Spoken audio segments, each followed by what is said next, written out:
हरे कृष्णा। भक्तों, जब धर्म संकट में होता है तब उसके रक्षक खड़े होते हैं। अश्वत्थामा गुरुपुत्र होकर भी अज्ञान और प्रतिशोध की अग्नि में जलता रहा।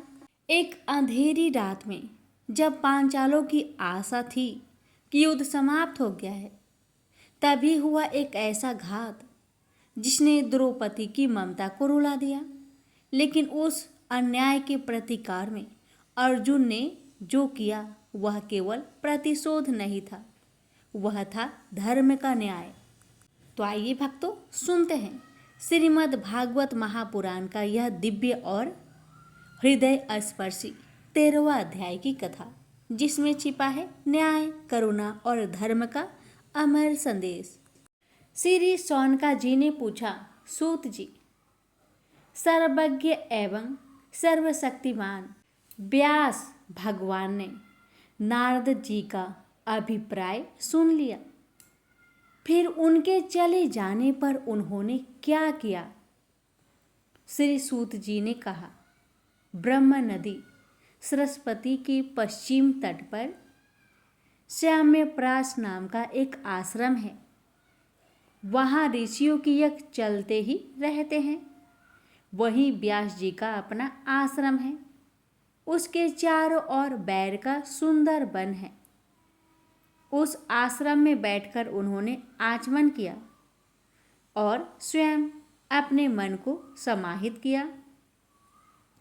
उन्होंने भक्ति योग के द्वारा अपने मन को पूर्णतया एकाग्र और निर्मल करके आदि पुरुष परमात्मा और उनके आश्रय से रहने वाली माया को देखा। इसी माया से मोहित होकर यह जीव तीनों गुणों से अतीत होने पर भी अपने को त्रिगुण आत्मक मान लेता है और इस मान्यता के कारण होने वाले अनर्थों को भोगता है। इन अनर्थों की शांति का साक्षात साधन है केवल भगवान का भक्ति योग। परंतु संसार के लोग इस बात को नहीं जानते। यही समझकर उन्होंने इस परमहंसों की संहिता श्रीमद् भागवत की रचना की।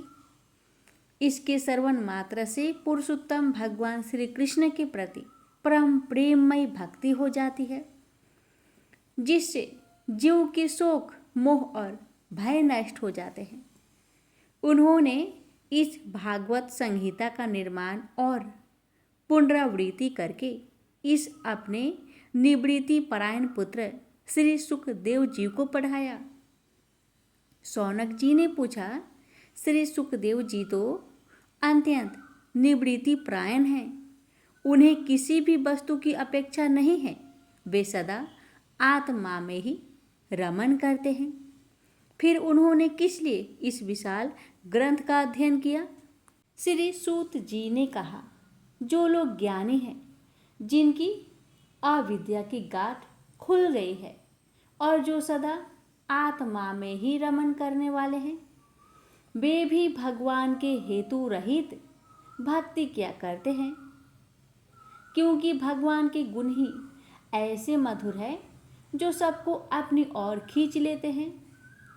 फिर श्री सुखदेव जी तो भगवान के भक्तों के अत्यंत प्रिय और स्वयं भगवान वेद व्यास के पुत्र हैं। भगवान के गुणों के उनके हृदय को अपनी ओर खींच लिया और उन्होंने उससे विवश होकर इस विशाल ग्रंथ का अध्ययन किया।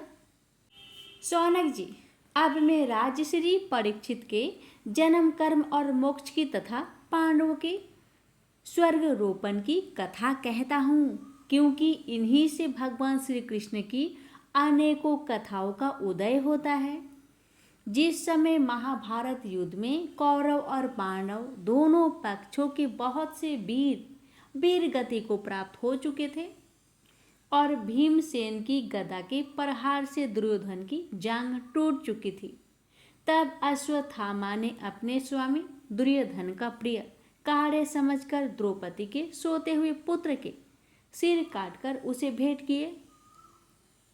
यह घटना दुर्योधन को भी अप्रिय ही लगी, क्योंकि ऐसी नीच कर्म की सभी निंदा करते हैं। उन बालकों की माता द्रौपदी अपने पुत्र का निधन सुनकर अत्यंत दुखी हो गई। उसकी आंखों में आंसू छलछलाए, वह रोने लगी।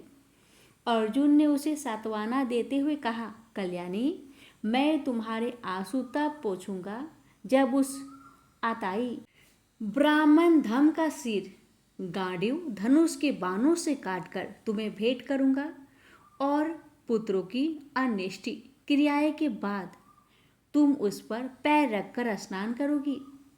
अर्जुन ने इस मीठी और विचित्र बातों से द्रौपदी को सांत्वना दी और अपने मित्र भगवान श्री कृष्ण की सलाह से उन्हें सारथी बनाकर कवच धारण कर अपने भयानक गांडीव धनुष को लेकर वे रथ पर सवार हुए तथा गुरुपुत्र अश्वत्थामा के पीछे दौड़ पड़े।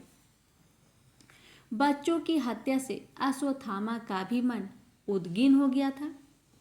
जब उसने दूर से ही देखा कि अर्जुन मेरी ओर झपटे हुए आ रहे हैं, तब वह अपने प्राणों की रक्षा के लिए पृथ्वी पर जहां तक भाग सकता था रुद्र से भयभीत सूर्य की भांति भागता रहा।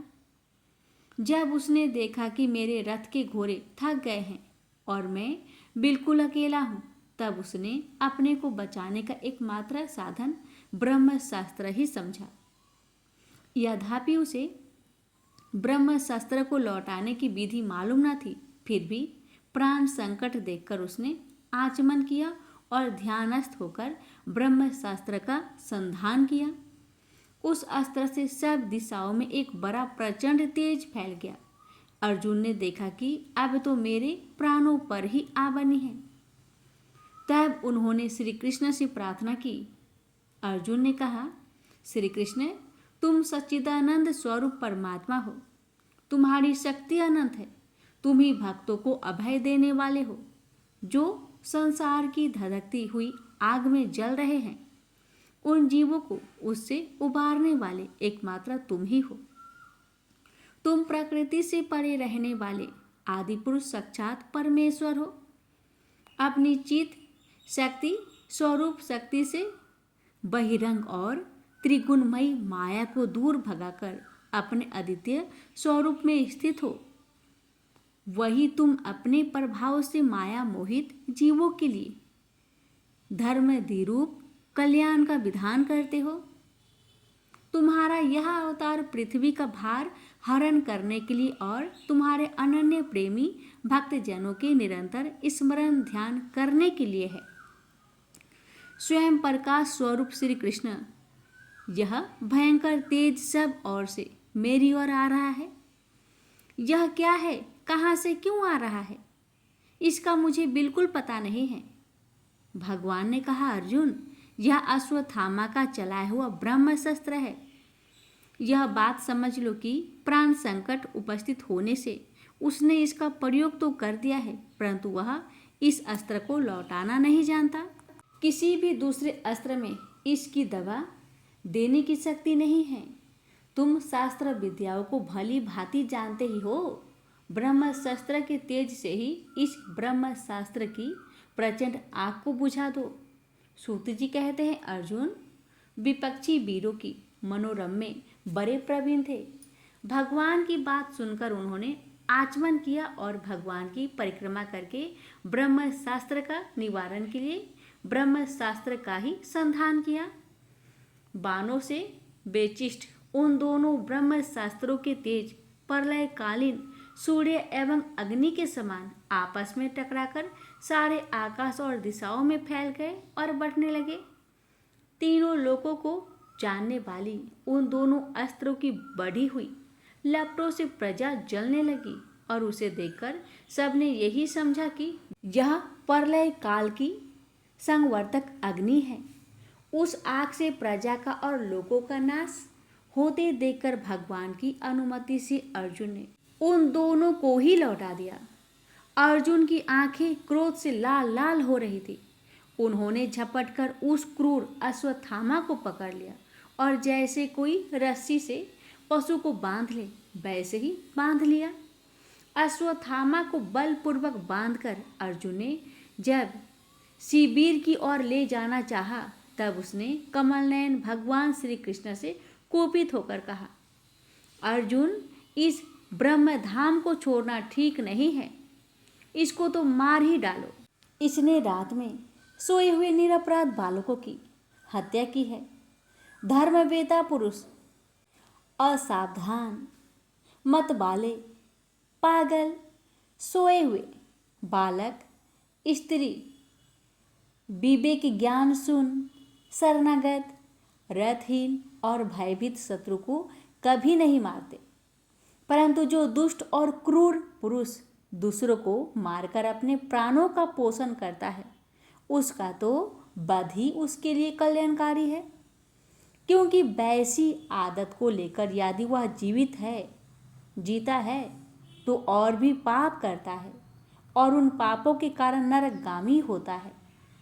फिर मेरे सामने ही तुमने द्रौपदी से प्रतिज्ञा की थी कि मानवती, जिसने तुम्हारे पुत्र का वध किया है, उसका सिर तो मैं उतार लाऊंगा।